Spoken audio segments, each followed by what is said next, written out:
guys, welcome back to Daily Logs Cooking channel. ನಾನಿವತ್ತು ಮಕ್ಕಳಿಗೆ favourite ಅಂತ ಟೊಮೆಟೊ ಬಾತ್ನ ಮಾಡ್ತಾ ಇದ್ದೀನಿ. ಅದಕ್ಕೆ ಒಂದು 50 ಗ್ರಾಮ್ಸ್ ಅಷ್ಟು ಎಣ್ಣೆನ ಸೇರಿಸ್ಕೋಬೇಕು. 2 ಸ್ಪೂನ್ ಅಷ್ಟು ತುಪ್ಪನ ಆ್ಯಡ್ ಮಾಡ್ಕೊತಾ ಇದ್ದೀನಿ. ಈಗ ಎಣ್ಣೆ ಚೆನ್ನಾಗಿ ಕಾದಿದೆ. ಈಗ ಟೊಮೆಟೊ ಬಾತ್ಗೆ ಬೇಕಾದಂಥ ಮಸಾಲೆ ಸ್ಪೈಸಸ್ನೆಲ್ಲ ಸೇರಿಸ್ಕೊತಾ ಇದ್ದೀನಿ. ಟೊಮೆಟೊ ಬಾತ್ಗೆ ಒಂದು ಮೆಣಸಿನ್ಕಾಯಿ, 2 ದಪ್ಪ ತಳದ ಈರುಳ್ಳಿನ ತೊಗೊಂಡು ಉದ್ದದಕ್ಕೆ ಹಚ್ಕೊಂಡಿದ್ದೀನಿ. ಈಗ ಎಣ್ಣೆಯಲ್ಲಿ ಈರುಳ್ಳಿ ಚೆನ್ನಾಗಿ ಫ್ರೈ ಆಗ್ತಾ ಬರ್ತಿದೆ. ಇದಕ್ಕೆ ನಾವು ಕಟ್ ಮಾಡ್ಕೊಂಡು ಇಟ್ಕೊಂಡಂಥ ಒಂದು 8 ಟೊಮೆಟೊನ ಸೇರಿಸ್ಕೊಳ್ಳೋಣ. ಕಟ್ ಮಾಡಿ ಇಟ್ಕೊಂಡಂಥ ಟೊಮೆಟೊನ ಸೇರಿಸ್ಕೊಂಡಿದ್ದೀನಿ. ನಾನೊಂದು 7-8 ಟೊಮೆಟೊನ ಈ ರೀತಿಯಾಗಿ ಸಣ್ಣದಾಗಿ ಹಚ್ಕೊಂಡಿದ್ದೀನಿ. ನಾನು ಮಾಡೋ ಪ್ರತಿಯೊಂದು ಅಡುಗೆಗೂ ಟೊಮೆಟೊ ಜೊತೆ ಉಪ್ಪನ್ನು ರುಚಿಗೆ ತಕ್ಕಷ್ಟು ಉಪ್ಪನ್ನು ಸೇರಿಸ್ಕೊತೀನಿ. ಯಾಕೆಂದರೆ ಟೊಮೆಟೊ ಜೊತೆ ಉಪ್ಪನ್ನು ಬೆರೆಸೋದ್ರಿಂದ ಬೇಗ ಟೊಮೆಟೊ ಸಾಫ್ಟಾಗಿ ಬೆಂದ್ಕೊಳ್ಳುತ್ತೆ.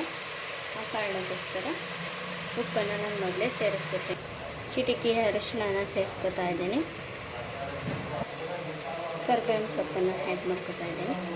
ಇದಿಷ್ಟು ಸಾಫ್ಟಾಗಿ ಬೇಯೋವರೆಗೂ ಇದಕ್ಕೊಂದು ಸಿಂಪಲ್ಲಾಗಿ ಒಂದು ಚಿಕ್ಕದಾಗಿ ಮಸಾಲೆನ ರೆಡಿ ಮಾಡ್ಕೊಳ್ಳೋಣ.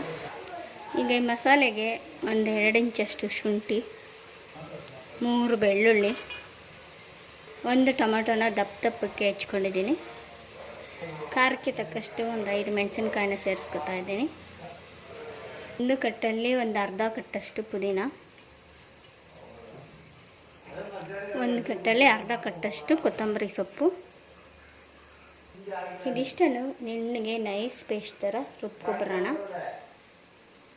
ಈ ರೀತಿಯಾಗಿ ಮಸಾಲೆನ ನೈಸ್ ಪೇಸ್ಟಾಗಿ ರುಬ್ಕೋಬೇಕು. 1 ಸ್ಪೂನಷ್ಟು ಮನೆಯಲ್ಲೇ ಮಾಡಿದಂಥ ಧನಿಯಾ ಪೌಡ್ರನ್ನ ಸೇರಿಸ್ಕೊಳ್ಳೋಣ.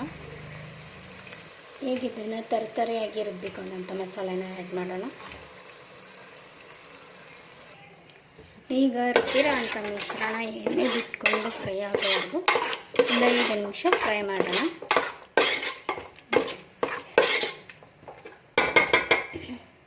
ಹೀಗೆ ಇದು ಚೆನ್ನಾಗಿ ಎಣ್ಣೆಯಲ್ಲೆಲ್ಲ ಫ್ರೈ ಆಗಿದೆ.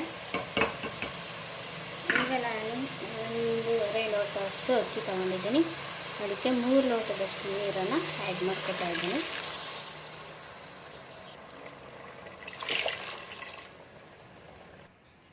ಇದು ಚೆನ್ನಾಗಿ ಕುದಿ ಬಂದಮೇಲೆ ಉಪ್ಪು, ಖಾರ, ಹುಳಿ ಎಲ್ಲ ಟೇಸ್ಟ್ ಎಲ್ಲ ಸರಿಯಾಗಿದೆ ಅಂತ ನೋಡ್ಬಿಟ್ಟು ಅಕ್ಕಿನ ಮಿಕ್ಸ್ ಮಾಡಿ ಸ್ಟೀಮ್ ಮಾಡೋಣ.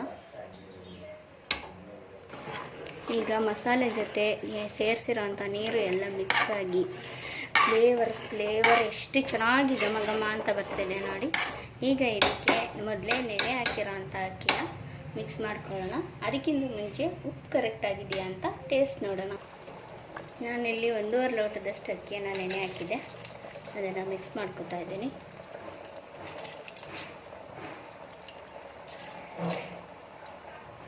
ಈಗ ಇದಕ್ಕೆ ಒಂದೊಳ್ಳೆ ಮಿಕ್ಸ್ ಕೊಟ್ಟು ಅಕ್ಕಿ ಹಳ್ಳೋವರೆಗೂ ಕುಕ್ಕರ್ನ ತಟ್ಟೆನ ಮುಚ್ಚಿ ಕ್ಲೋಸ್ ಮಾಡೋಣ.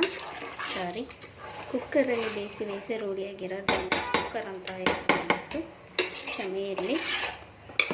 ಈಗ ಇದು ಹಳ್ಳೋವರೆಗೂ ಆ ಕಡೆನೂ ಹಾಕಬೇಕಂತಿದ್ದಂಗೆ ಒಂದು ತಟ್ಟೆನ ಮುಚ್ಚಿ ಬೇಯಿಸೋಣ. ಅಕ್ಕಿ ಹಾಕಿದ ಮೇಲೆ ಮೀಡಿಯಮ್ ಫ್ಲೇಮ್ನಲ್ಲೇ ಅಕ್ಕಿನ ಬೇಯಿಸ್ಕೋಬೇಕು.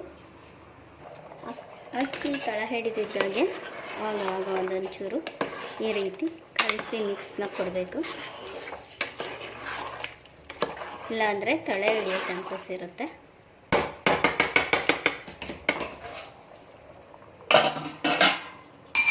ಈಗ ಇನ್ನೂ ಒಂದು ಮಿಕ್ಸ್ ಕೊಟ್ಟು ಚೆನ್ನಾಗಿ ಆಮೇಲೆ ಇನ್ನೊಂದು ಸ್ವಲ್ಪ ದಮ್ ಕಟ್ಟೋಣ. ಫ್ಲೇವರ್ಫುಲ್ಲಾದ ಘಮಘಮಿಸಿದ ರುಚಿಯಾದ ಟೊಮೆಟೊ ಬಾತ್ ನಿಮ್ಮ ಮುಂದೆ ಸವಿಯಲು ಸಿದ್ಧವಾಗಿದೆ. ದಯವಿಟ್ಟು ನನ್ನ ಚಾನಲ್ ನಿಮ್ಗೆ ಇಷ್ಟ ಆದರೆ ಸಬ್ಸ್ಕ್ರೈಬ್ ಮಾಡಿ, ಲೈಕ್ಸು ಕಾಮೆಂಟ್ಸು ಕೊಡೋದನ್ನ ಮರಿಬೇಡಿ. ಫ್ರೆಂಡ್ಸ್ ಜೊತೆ ಶೇರ್ ಮಾಡ್ಕೊಳ್ಳಿ. Thanks for watching.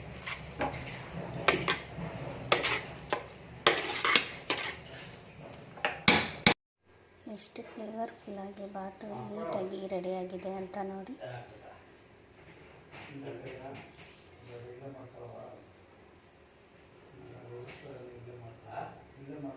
Thanks for watching.